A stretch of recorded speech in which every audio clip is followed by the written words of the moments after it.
Assalamu alaikum wa rahmatullah. Bismillahirrahmanirrahim. Alhamdulillahi rabbil alameen. Wa salatu wa salamu ala rasulil kareem wa ala alihi wa sahbihi ajma'in, amma ba'd. How's everyone doing? Good. Alhamdulillah. Tired? Very. We got that in common. Okay, we will try to jump right into it, inshallah. Don't take too much of your time.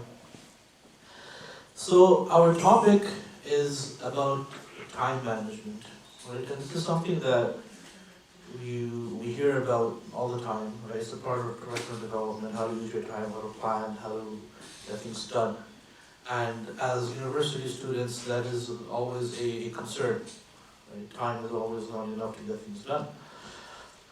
But our focus today is going to be on how does Islam, how does our Sharia look at time, and what has been said about it, what guidance do we have from there, from Sharia as a whole, from the life of our Prophet ﷺ. And if we have time at the end, we'll look a bit about some of the tips that are usually given when you talk about time management, like from a purely worldly perspective. And you'll see that all of those have roots in Islamic teachings as well, if we have time for that, inshallah ta'ala. So, time and timings are something that are extremely relevant to our Sharia.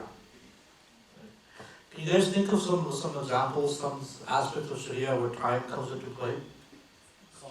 Salah, of course, that's the main one. What else? Ramadan, fasting, okay. When to fast, and then the timing of starting and ending the fast. Okay, Hajj has a specific time of the year when you can do it. What else?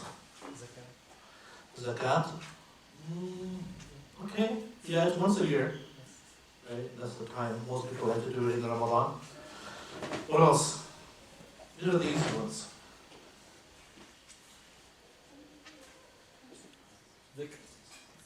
Zikr? Okay. Yeah, there are azkar of mornings and evenings after salat. Okay, good one. Dua. Okay, times are given when's the best time to do dua. Keep it coming. Sisters, anything?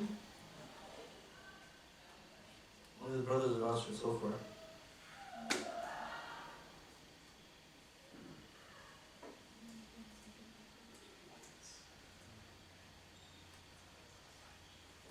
Where in Sharia does time come into play?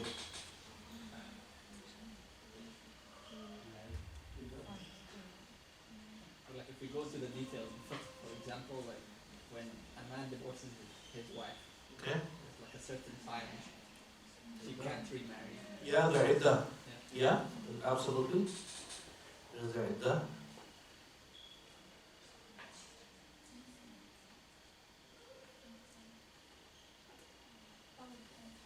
Yeah. Could it be giving some time to our families, as the Prophet ﷺ said? Yeah, you could look at it from that aspect. Spending time with your family. Yeah, absolutely. Are there specific answers that you're fishing for right now? Yes and no. I just want to see how detailed you guys can get. Right, so you just look at each aspect. Look at tahara, for example. Okay. What? Tahara, purity. Right, so you have mas on khuffayn. Right, time is coming to play there. 1 day for a resident, 3 days for a traveler. Look into things like in the whole area of marriage, nikah, talaq. Right, so you have talaq has timings. Right, there's different ways you give talaq. When you can, when you can't give talaq. Right, the iddah brother mentioned. Raja'a, taking the divorce back. There's a time limit when you can do that, when you can't do that. Right, it goes on and on. You go into dealings. right? There could be timings for collaterals, there are options that come into dealing, and there are timings for that, when they start, when they end, how long they can go on for. Look into social life, you could have things like a guest. Right? Hadith tells us a guest is for 3 days. After that, he's treated like someone normal. Right? And it goes on and on. Right? There's no end to it. So there's no doubt that Sharia gives this importance to time. Right? And in Safar, right, well that's distance, but about calculations of, yes, Morning, mornings? morning. Yeah, there's great emphasis on the mornings, we want to talk about that, absolutely. Right? There was one guy, he was talking, well, I don't need to hide his name, you guys should know that he's messed up. Abu Layth al-Maliki, you guys probably heard of him.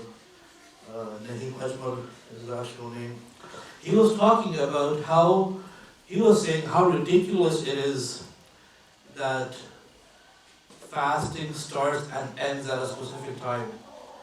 And how nonsense it is that in journeys you have a certain distance whether you become musafir or you're not. And he was joking about it, if I'm at 47.5 miles after I fall and if I jump over to 48 now I'm musafir. So people, they don't understand how important this whole concept is to Sharia. It's everywhere, it's throughout the whole thing. In the Quran, we find the references to times all over the place, right? And one of the right, when we look at the Quran, I think I've talked about this before here somewhere, something. Allah conveys messages to us in different ways. Sometimes it's through stories, sometimes it's through examples and parables, sometimes it's through direct commands, do this, don't do that, and so on.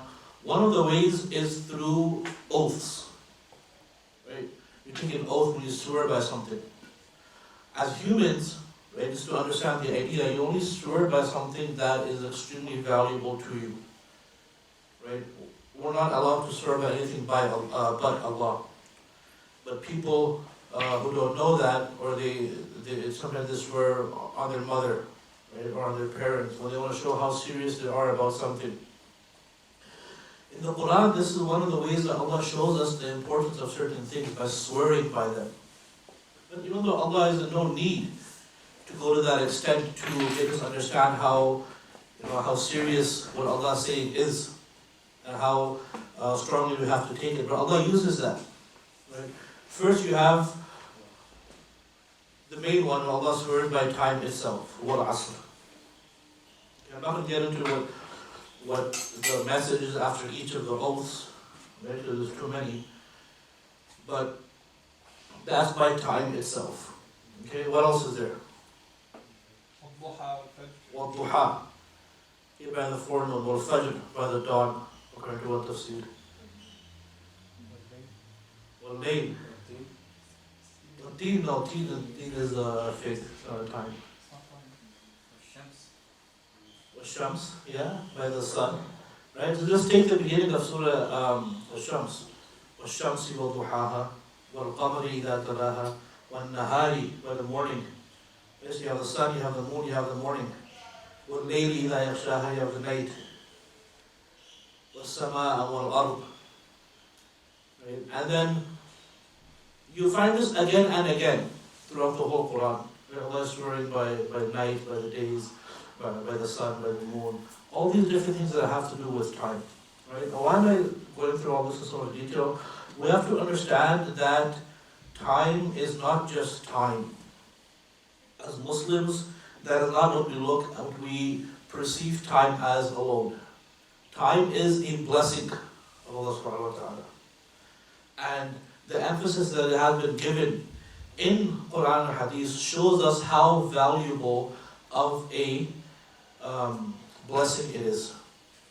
Right? Maybe if we have time at the end, we'll get back to this and talk more about it. But let's get into some more particular things, inshallah.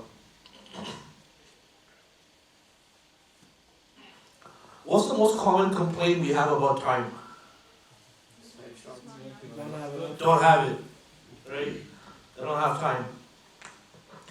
This is a very big illusion in our minds that we don't have time. Because there have been people who have passed before us, right from our current day all the way back until Nabi Sallallahu Alaihi Wasallam, who have done extreme amounts of things in those same amounts of times. Okay? Look at Nabi Sallallahu Alaihi Wasallam himself. We're going to come back and talk about him in detail, inshallah. But he lived for how many years?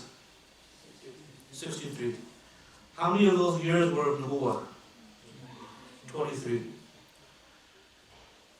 In the first 3 years of Nubuwwah is known as the time of Fatara. At that time there was no command to invite openly. Okay? So you're left with 20 years. Of those 20 years, 10 years were in Makkah, 10 were in Medina. Okay? But the bulk of the ahadith and the commandments, the ahkam that came down were in Medina.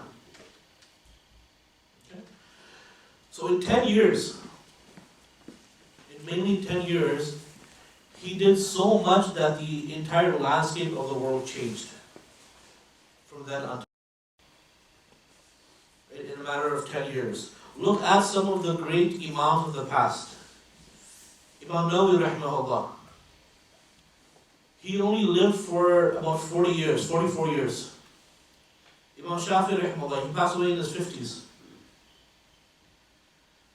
So, the units of time are the same. Okay? The days that we have, we'll get to days, the minutes, the seconds, the hours that we have are the same that they had.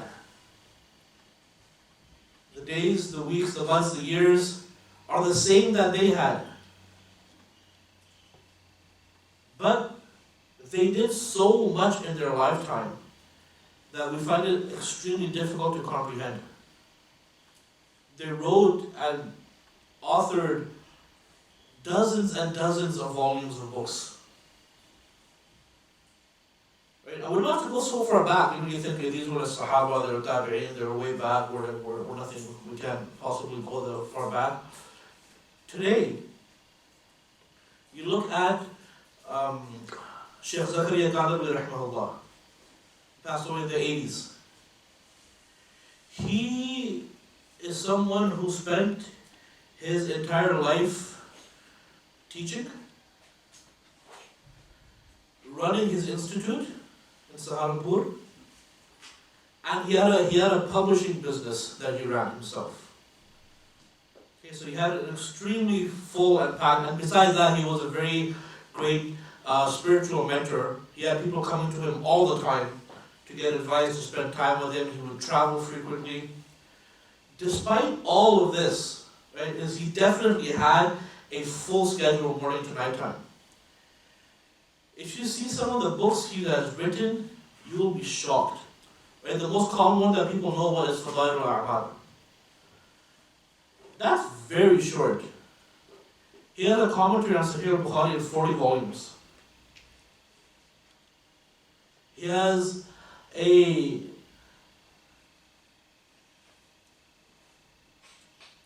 commentary on another one on Sahih al-Bukhari, which is his lessons that are compiled. That's, I think, in 8 or 9 volumes.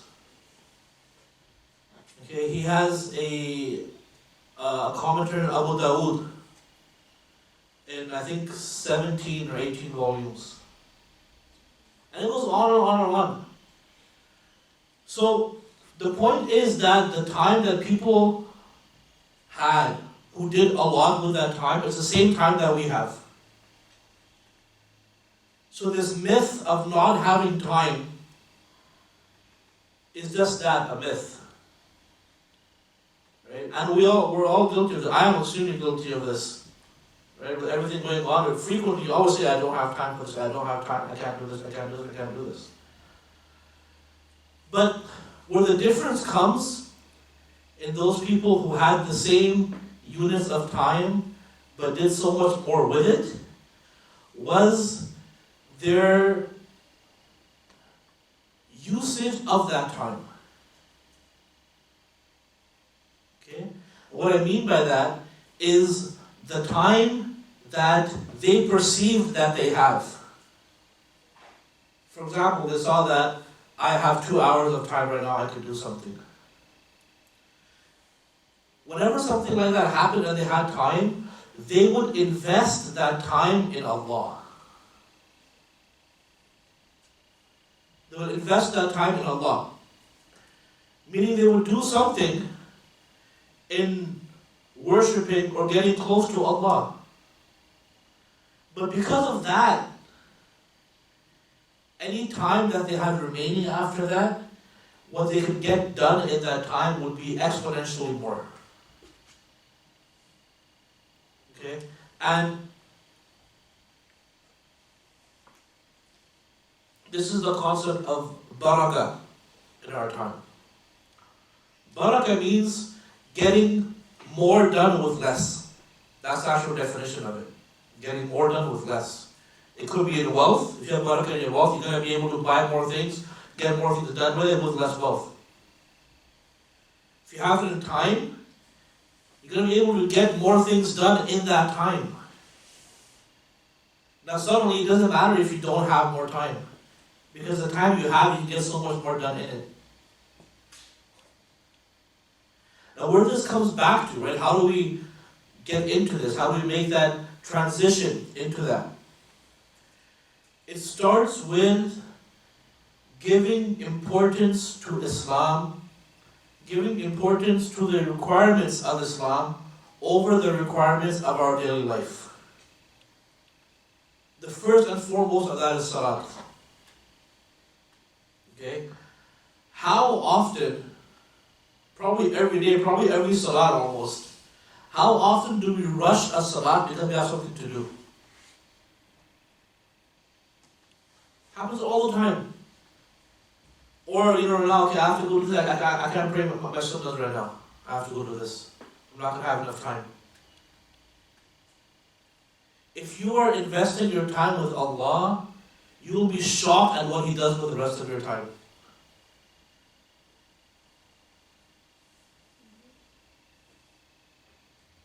One Shaykh, he was speaking about something similar on this, and he was talking about the Quran. And actually, before that, I asked one of my teachers, Sheikh Abdul Rahim bin Bada in the UK, who was a student of Sheikh Zakaria Kadawi. He studied with him. When he had met him, he had spent some time with him. I'm not sure if he studied with him. But I asked him that, how do you get more barakah in your time? Right? What can we do? He's come here many times locally. He's seen everything that we do. I mean, this is all the things that we do in a day. But there's so much more that we need to do. How do we get there?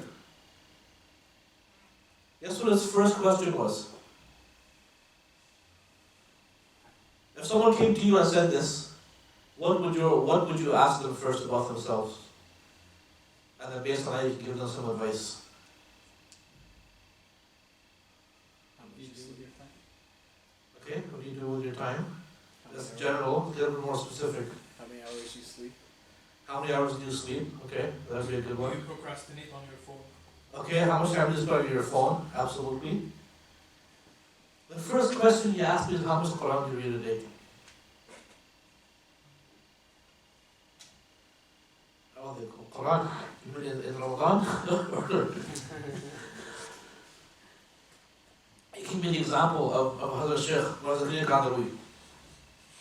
He said that with everything that he had going on, he would normally, it's famous that he used to finish 62 Qurans in Ramadan. 2 Qurans and 2 juz every day he would read. But he said that this is something that just became famous, that became well known about Ramadan. He would do this the whole year. 1 to 2 Qurans a day. Full Quran. And with that, he said because of that, he had insane amounts of barakah in his other time. And he said, what does Allah say? مَنْ جَاءَ بِالْحَسَنَةِ فَلَهُ Ashru Amthaliha.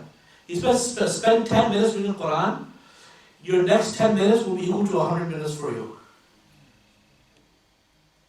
What you will normally get done in 100 minutes, you will get it done in 10 minutes. So investing our time in Allah. What Allah wants us to do, if we start to leave that for other things that we think are more important, then how do we expect to have Allah's help in those things? It's not going to happen. If we can start to give the due diligence and importance to those things. Salat is the main one. Praying Salat in the most perfect form you can. Taking your time, not rushing, praying the Sunnah Nawafil. Right? Yes, there are times, right, when you actually have emergency, you have to get somewhere. Right? But most of the time it's just that, okay, I want to spend less time here so I can have more things to do otherwise. Right? So if we can reverse that mindset that I need to spend more time here, I'm going to be able to get much more done afterwards. If I can spend an extra 5 minutes in my salat, my next hour is going to be extremely productive. That is why the people, all those in the past, who got so much done in their lives, they were extremely pious and practicing people. Right? And that just helped them in this. That is what made it possible. Otherwise it wouldn't have been. Right? And we've always, I'm sure as students you experience this all the time. You have days or blocks of time when you sit to work and it's extremely productive. You get a lot done and you feel so good after I got so much done right now. But there are times when it's the complete opposite. Right? You might sit for 4 or 6 hours, you barely got anything done. Like, what did I do the whole time? The units of time are the same. Units of time are the same. But Allah is the creator of time. He is the controller of time. If we can make Him happy with what we are doing, then everything else we need to do, we will have His help in that too. So that is the first point, investing our time in Allah. And we will see, try this, you will see the fruits of it right away. Second point, actively following Quran and Hadith in aspects of lahu and la'ib, in aspects of things that are wasteful or playful. Look at what Quran and Hadith has to say about those, and through that, we avoid doing those things. Okay, Allah tells us, your world is full of this. La'ib, enjoyment, playfulness, anything that falls under that. And lahu, nothing useless. Do you know that a research survey that the average North American spends 5.5 hours on their phone per day? Per day, not per week. And that's an average, so that means 50% spend more.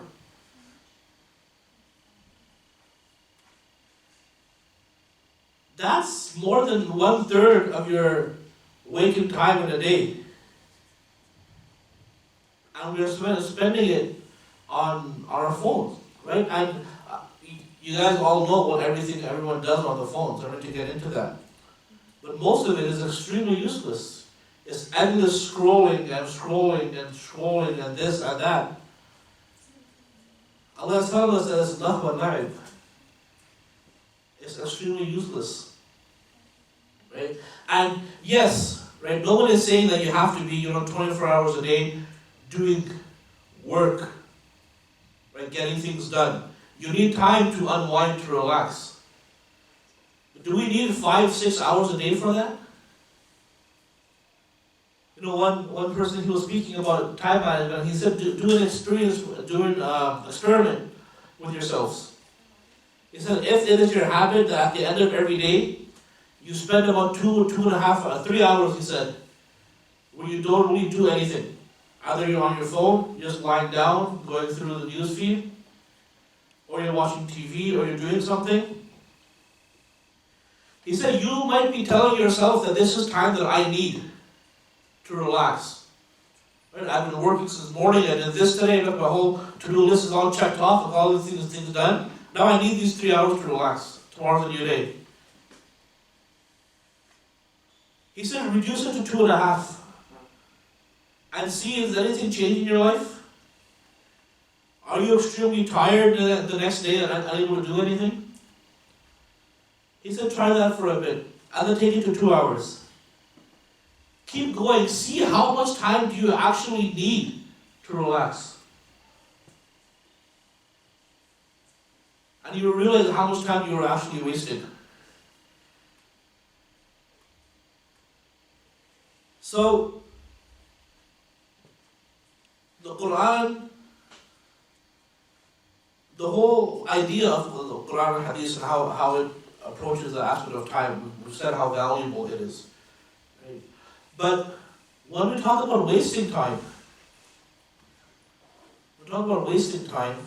it is, because of how valuable it is the worst thing to possibly be wasted. It's like someone has a bunch of cash in their ATM or with them, and every minute they're throwing away $1. Just for fun, for no reason. And no one would do that because they've realized the value of that money. But common question people ask all the time, if someone tells you, I'll give you $10 billion, but you die tomorrow, would you take it? No. There's no comparison to how valuable time is relative to money. Money is gone, it can come back. When time goes, it's not going to come back. Hasan Basri rahimahullah, he says, Ya ibn Adam innama anta ayyam. O mankind, you are nothing but a collection of days. فَإِذَا ذَهَبَ يَوْمٌ ذَهَبَ بَعْضُكَ. Once the days passes, a part of you is gone. It's perished. It's never going to come back now.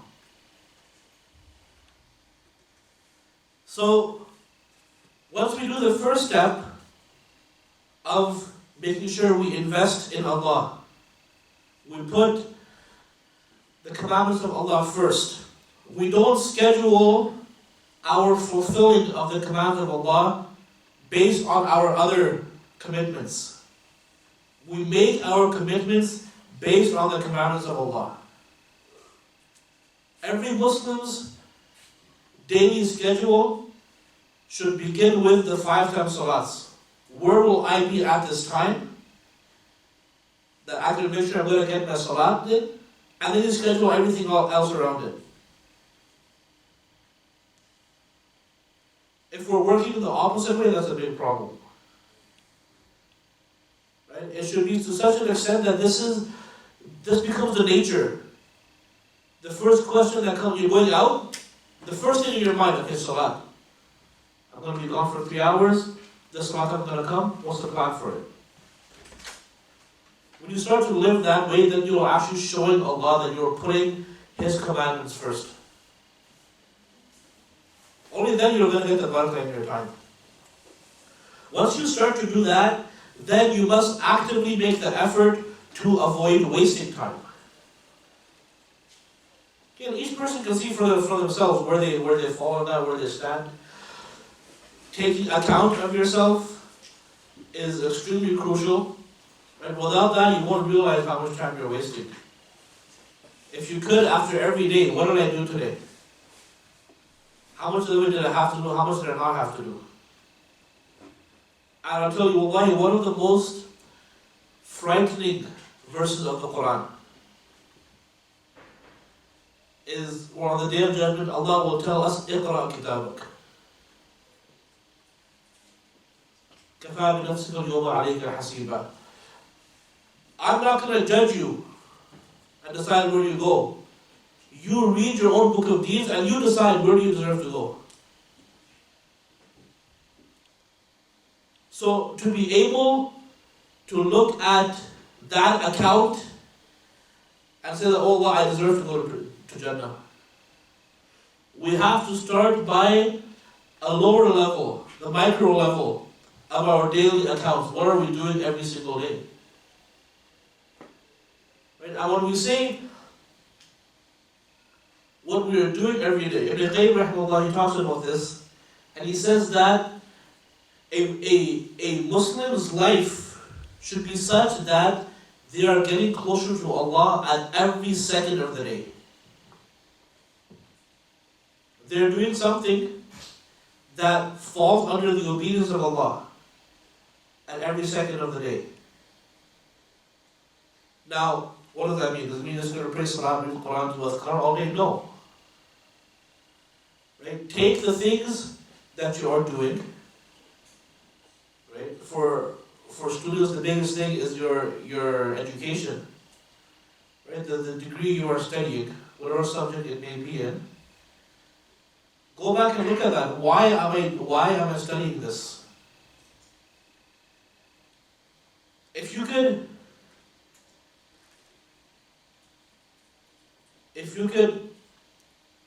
analyze that and make a change in your intention based on that, that entire time you are spending can become an ibadah for you. Right? Because the thing that differentiates an aada and ibadah, a habit and an act of worship, is your intention. That's it. A person can have the habit of doing the motions of salat every day, but if they don't have the intention of it, it's not going to become salat. It's just a habit. So we look at what we are doing from the time we start the day until the end of the day. Right? If you're studying, I'll give you some examples. If you have a question, you could ask. But it's very easy. You know, sometimes when I've talked about this before, some people have said that, you know, it seems like you're just making a joke out of it, or you're treating it very lightly. It's just that Allah has made it so easy for us. If you're studying a degree in medicine, that's the easiest one. I'm studying it because I want to help people. Right? Make that your intention, not because I want to make big bucks. Make that your intention.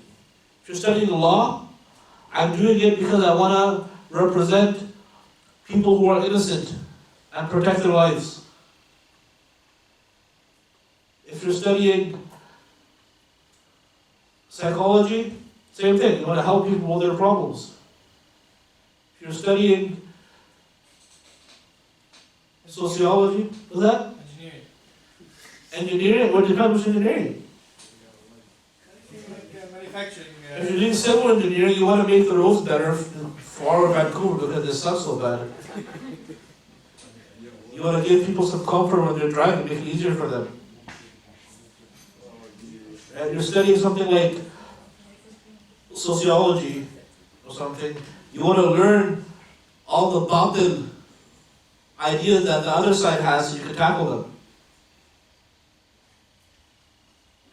Right? Because this is your education, is your main thing right now in your life, look at what you're studying, why are you studying it? If you can change your intention of that, the entire time you're spending that will be ibadah for you. And then extend that to anything else. Whatever you are doing, there needs to be some way you could find an intention, a good intention in that. Now what does that mean? It means by default, you can't be doing something wrong. Maybe you can't be committing a sin with a good intention. It doesn't work that way. So if you are working towards that, to make sure your entire day is filled with only those things, it will automatically push out anything wrong you were doing in your lives. So that's the second point. Actively making an effort.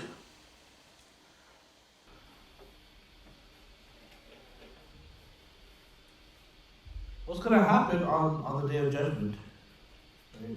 A small point that I will move ahead, is that there will be extreme amounts of regret. And this is before you're in Jannah. There's going to be regret there too. We'll talk about that too. But this is before that. And what will Allah say to them? Allah will, and in the Quran, أَوَلَمْ نُعَمِّرْكُمْ مَا يَتَذَكَّرُ فِيهِ مَنْ تَذَكَّرَ. Did we not give you a life that if someone wanted to get close to Allah in that, they could have? We gave you that amount of time. Because what's going to happen, people will come and they won't have enough deeds. And they have very small amounts. So the angels will ask them, they'll be skeptical. They'll say, كَمْ لَبِثْتُمْ فِي الْأَرْضِ عَدَدَ سِنِينَ. How long did you actually stay on earth? How long were you actually there? Because you haven't done much. They will say, لَبِثْنَا يَوْمًا. When they see what we've done, they say, okay, I did, this is how much I've done. This looks like something someone can get done in one day. So I stayed there for 1 day. Or actually, you know what? Ba'da yawm, it was part of a day. And they will be so certain about that. They will say, فَاسْأَلْ الْعَادِينَ. You don't believe me? Go ask the people who are keeping count. Go ask the bookkeepers. They will be that certain. Then go ask them, they will corroborate what I'm saying. That's all the time that I spent there. In another place, Allah tells us, يَوْمَ يَرَوْنَهَا لَمْ يَلْبَثُوا إِلَّا عَشِيَّةً أَوْ ضُحَاهَا. That when they will see in the hereafter, they will think that they only stayed in the world for one evening, one night, or one morning. And there will be regret. Ya hasrata ala ma farratu fi jambillah. That if only I had spent more time getting close to Allah.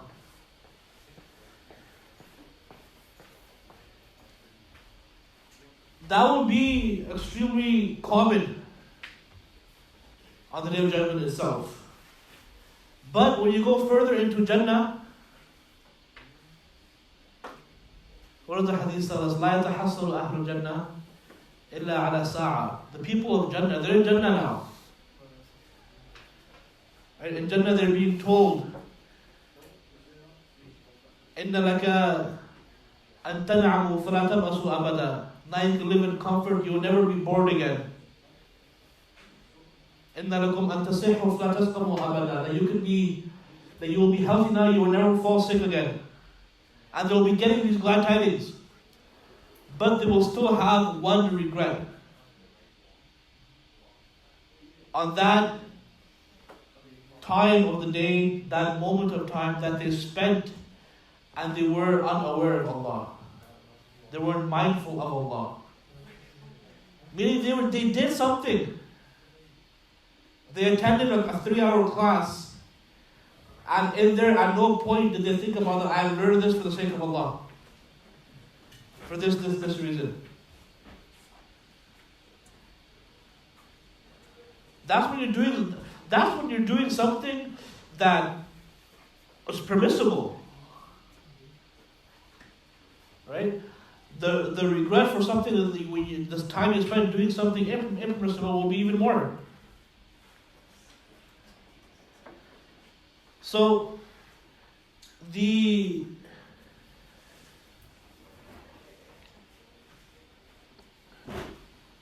point is that we get too lost in our day-to-day things. And everything I'm telling you, most of it is common sense, right? Things that we all know, how valuable time is. and how important it is not to waste time and to use the time properly.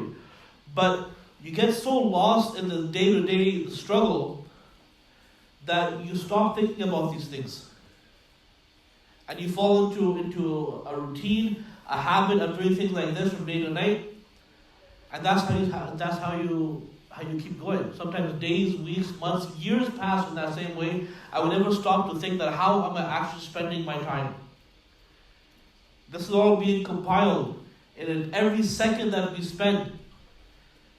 Right? When the person will see on the internet, when they'll be told to read your book, they will say, "Mali hadha al-kitab." What is this book? لا يغادر صغيرة ولا كبيرة إلا أحصاها. There's no minor or major thing that it's in there.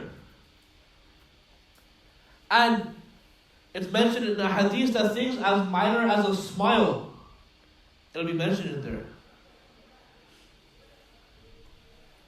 So, if Allah gives us the chance to become conscious of this, that is a very, very big thing. To be actively conscious every day from beginning to end, that what I am doing with this time, is it going to benefit me in the akhirah, or is it going to be against me? If we can develop that mindset and keep that going every day we spend will be better than the last day.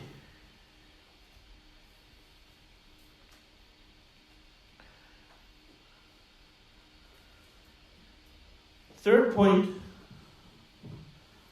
what was the first one?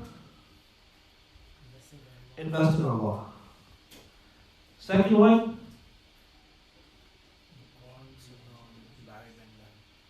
Yeah, actively make an effort to abstain from lying and lahu. Third is, we look at the life of our Prophet ﷺ. Look at what his time management was, how he spent his day, how he got things done.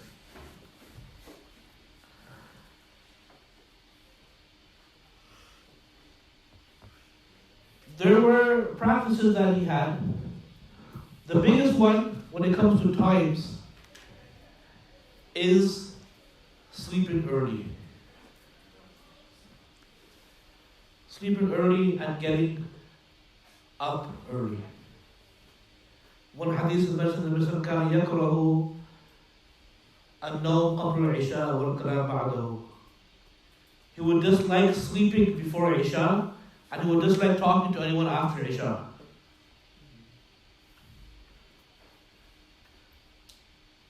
In other ahadiths, the barakah, the blessings of the mornings have been mentioned. Burika li ummati fi bukuriha. The barakah has been placed in the mornings of my ummah. And he has made dua. Allahumma barik li ummati fi bukuriha. Oh Allah, place blessings for my ummah in the mornings. So, sleeping early, getting up early, this is something that we've all heard. If some of you have this practice, then it's amazing, keep it going. If you don't, then you're most likely one of those people who say, that's I'm like, is that I work better at night time. And because of that, you work until late night, and then you crash. And then you're unable to work early morning. And the bukur that's mentioned in the ahadith is the time after Fajr. And you say, no, I'll get it by 8 o'clock, 9 o'clock, no, you're past that now.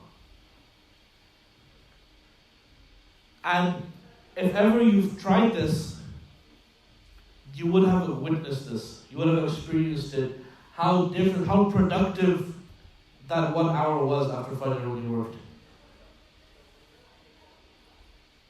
The amount of things you will, if you haven't experienced the barakah in the time when you want to see what it is in less time to get more done, just try it tomorrow.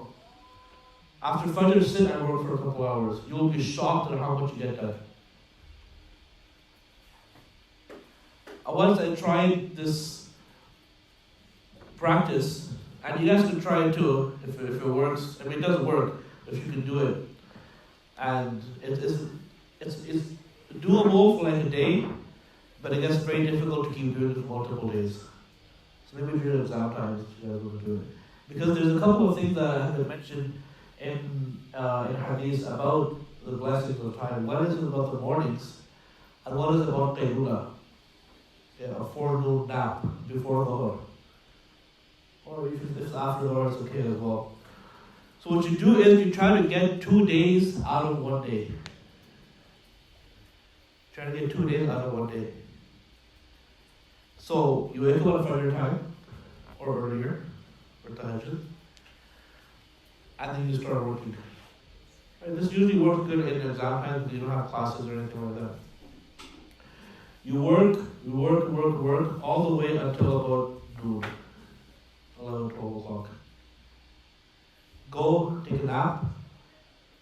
You don't need more than 20 minutes, half an hour, 1 hour if you want to push it. But you will see when you wake up from that nap, you will be completely awake, replenished. And then you start again, start working. And you'll be able to go until 7, 8 o'clock. You'll get 2 full days of work out of the 1 day. But that will only work if you follow that. If you try to do this later, then I'm going to start working at like noon, work until 8, and then take a nap and get up and work. It's not going to happen. You need to get, these 2 times are blessed by Allah. The morning and the time before Dhuhr, to sleep. Right? Try that and you'll see how much you get done in that time. But it was difficult to make, it becomes difficult to keep doing every day. When you push it for 2 days, 3 days, 4 days, then it's hard to keep doing. But this all comes back to the practice of Nabi Sallallahu Alaihi Wasallam. That's what he used to do. He would use his mornings and he would take that nap. And this thing, he was good to go the entire day.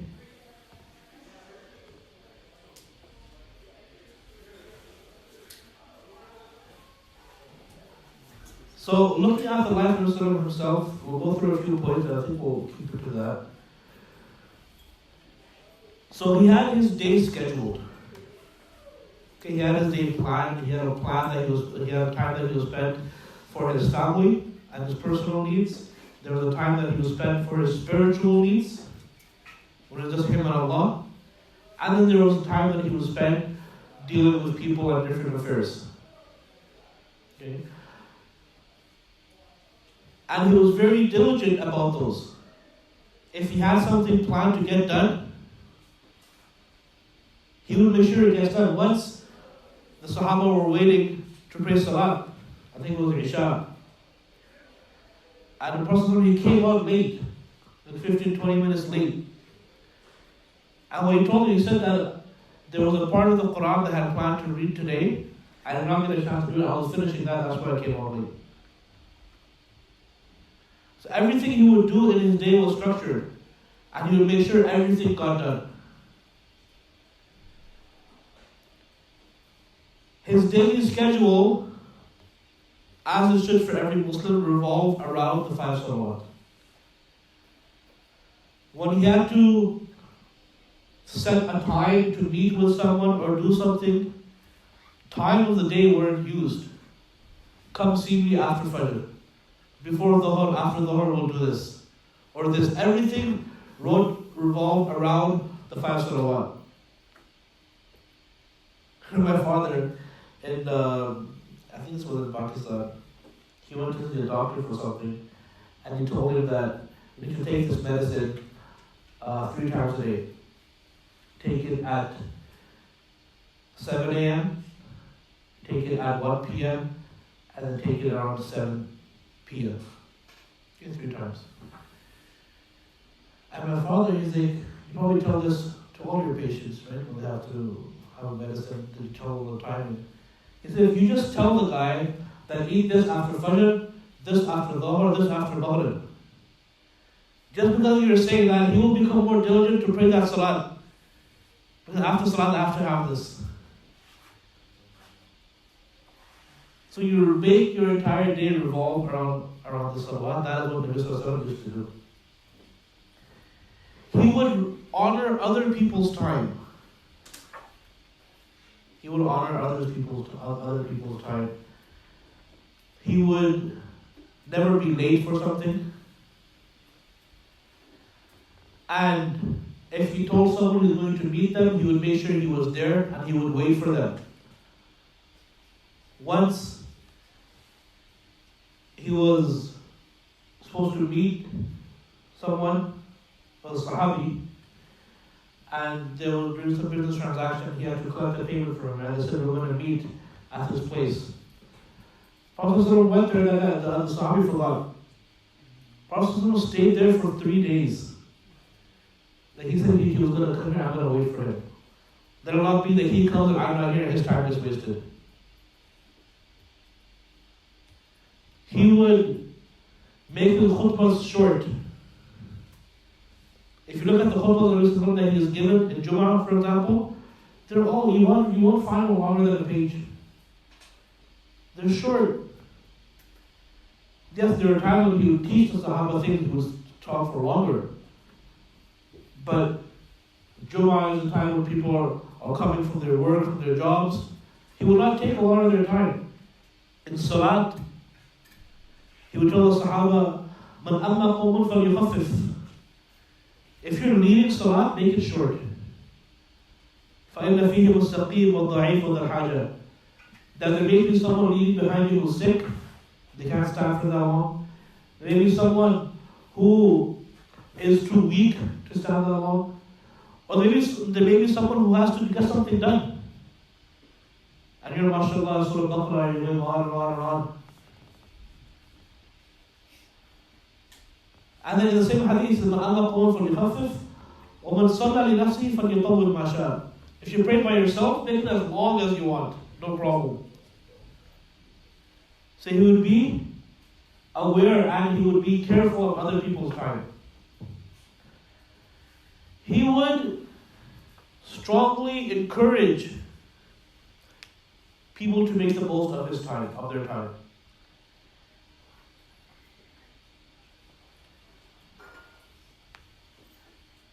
There are multiple ahadiths in this regard, and he would try to make it that people would be able to use their mornings. When he would dispatch a delegation, an army going somewhere, he would always dispatch them in the morning, that's when he will leave. Once he saw Fatima anha lying in bed in the morning, he told her, get up and go get from the bounty of Allah that's being given out right now. And in terms of actual acts, many ahadiths. One, for example, he says, بَادِرُ بِالْأَعْمَالِ سَبْعًا. Hasten to do 7 things. Hasten to do things before 7 things happen. He says, هَلْ تَنْظُرُونَ إِلَّا فَقْرًا مُنْسِيًا. Are you waiting for such a poverty to come on you that you forget about everything else that becomes your only worry? أَوْ غِنًى مُطْغِيًّا. Or such affluence and richness that you now start to go too far in everything. أَوْ مَرَضًا مُفْسِدًا. Or an illness that handicaps you can't do anything now. أَوْ هَرَمًا مُفْنِدًا. Or such old age where you just don't have the strength to do anything anymore. أَوْ الدَّجَّالِ. Are you waiting for the Dajjal to come before you start doing something? فَشَرُّ غَائِبٍ يُنْتَظَرُ. It's the worst thing you could possibly wait for. أَوْ السَّاعَةِ.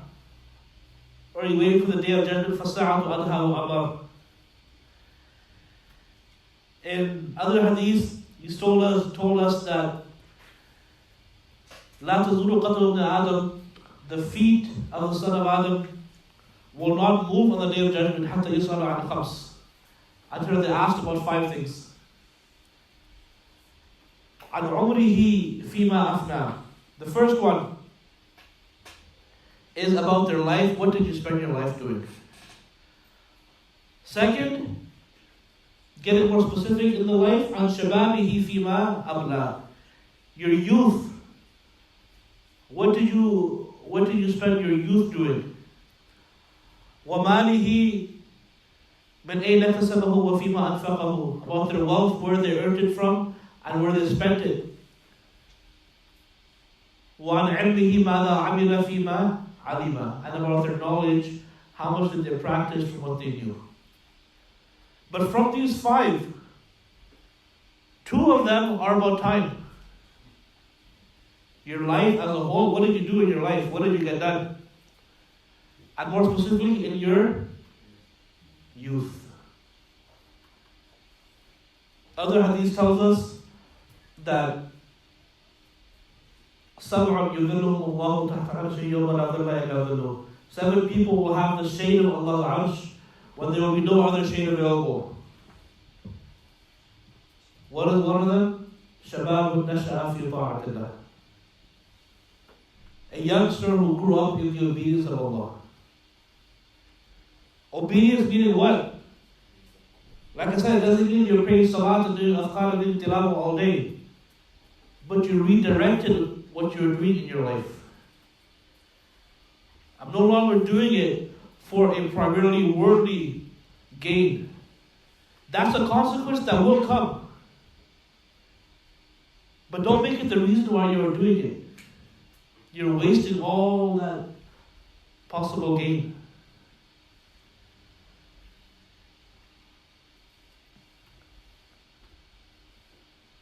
Another hadith, some similar wording, some different. اغتنم خمسا قبل خمس.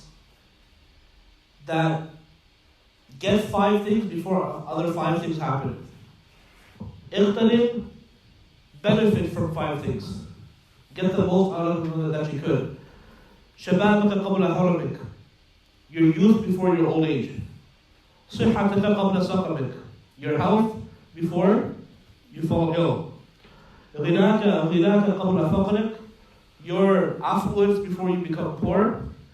فراغك قبل شغلك. Your free time before you become busy.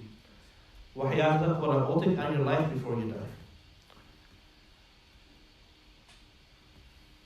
The life that awaits all of you outside of university will be a lot more hectic than your life now. That's for sure, definite.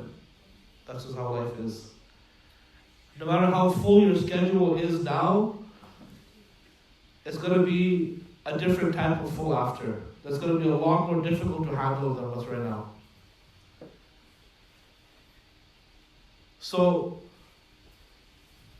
if we could make that change from now, right? When as humans, when we do something for so long and so many years, it becomes our nature of how we do that. To change that is very difficult. But it's possible. It requires a constant and consistent effort towards that. If you could just do this one thing at the end of every day, take account of that day. That's it. You will see day by day your mentality and what you do in the day will start to change. Do this for months and years, you will become a completely different person. So much so that it will bother you when someone else isn't doing something. Like, what are you doing? Get up, do something. You're sitting there, you have free time. Do something. What are you doing? It's going to start to bother you because you're going to have realized that time, how invaluable it is and how much can possibly get done in there.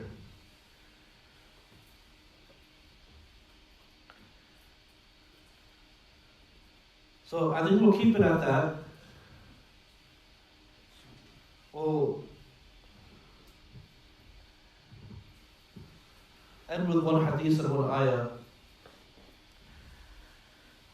A hadith of Rasulullah narrated by, I believe, Bayhaqi.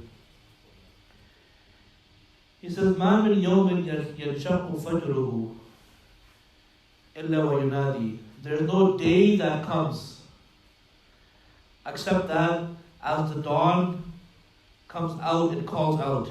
Ya ibn Adam, O son of Adam, Ana khalqun jadeed. I am a new creation for you. I'm not the same day that came yesterday. وَعَلَى عَمَلِكَ شَهِيد. And I will be a witness. I will testify to what your actions are in me. فَتَزَوَّدْ بِالدِّي. So get all you can from me. Zad is the preparation you do before going on a journey. Getting everything you need before you go. That's Zad.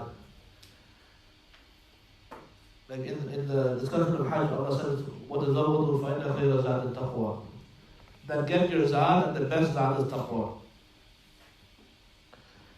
So he says, تَزَوَّدْ مِنِّي. Get your Zad from me. فَإِنِّي لَا أَعُودُ إِلَى يَوْمِ الْقِيَامَةِ. Once I'm gone, the day of judgment will come, but I'm not going to come back to you again. And what's going to happen on the day of judgment? People will be saying, Rabbi Rajirun. Allah sent me back. Allah sent me back. لَعَلِّي أَعْمَلُ صَالِحًا فِي مَا تَرَكْتُ. So that I can do some good in what I left, what I let go to waste. Let me go back and use some of that to do some more good. Allah will say, Kalla, it's not happening. So, may Allah subhanahu wa ta'ala give us the ability to recognize the value of time, to go beyond just the words of saying, yes, it's something valuable, something that we need to take care of, and to implement those things that will help us make the most of our time, investing in Allah, making an active effort to avoid wasting time, and looking at the life of Nabi Sallallahu Alaihi Wasallam, taking from there whatever we can to help make our lives better and more productive. وآخر دعوانا الحمد لله رب العالمين وصلى الله وسلم على نبينا محمد وعلى آله وصحبه أجمعين.